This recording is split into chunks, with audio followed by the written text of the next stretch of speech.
بسم اللہ الرحمن الرحیم۔ سورہ قلم آیت نمبر 17 سے 33 میں اللہ پاک فرماتا ہے، ہم نے ان لوگوں کی اسی طرح آزمائش کی ہے جس طرح باغ والوں کی آزمائش کی تھی، جب انہوں نے قسمیں کھا کھا کر کہا کہ صبح ہوتے ہوتے ہم اس کا میوہ توڑ لیں گے، اور انشاءاللہ نہ کہا، سو وہ ابھی سو ہی رہے تھے کہ تمہارے پروردگار کی طرف سے راتوں رات اس پر ایک آفت پھر گئی، تو وہ ایسا ہو گیا جیسے کٹی ہوئی کھیتی۔ جب صبح ہوئی تو وہ لوگ ایک دوسرے کو پکارنے لگے کہ اگر تم کو کاٹنا ہے تو اپنی کھیتی پر سویرے ہی جا پہنچو۔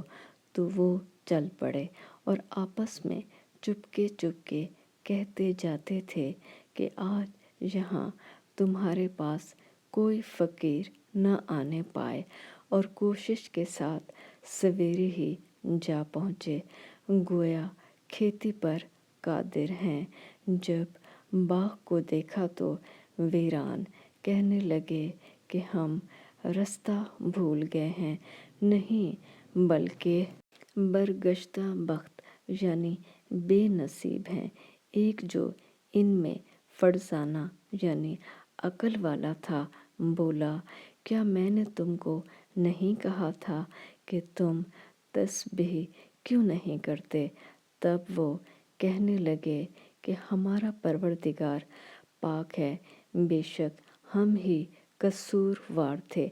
پھر لگے ایک دوسرے کو ملامت کرنے، کہنے لگے کہ ہائے شامت، ہم ہی حد سے بڑھ گئے تھے۔ امید ہے کہ ہمارا پروردگار اس کے بدلے میں ہمیں اس سے بہتر باغ عنایت کرے۔ ہم اپنے پروردگار کی طرف سے رجوع لاتے ہیں، دیکھو عذاب یوں ہوتا ہے، اور آخرت کا عذاب اس سے کہیں بڑھ کر ہے۔ کاش یہ لوگ جانتے ہوتے۔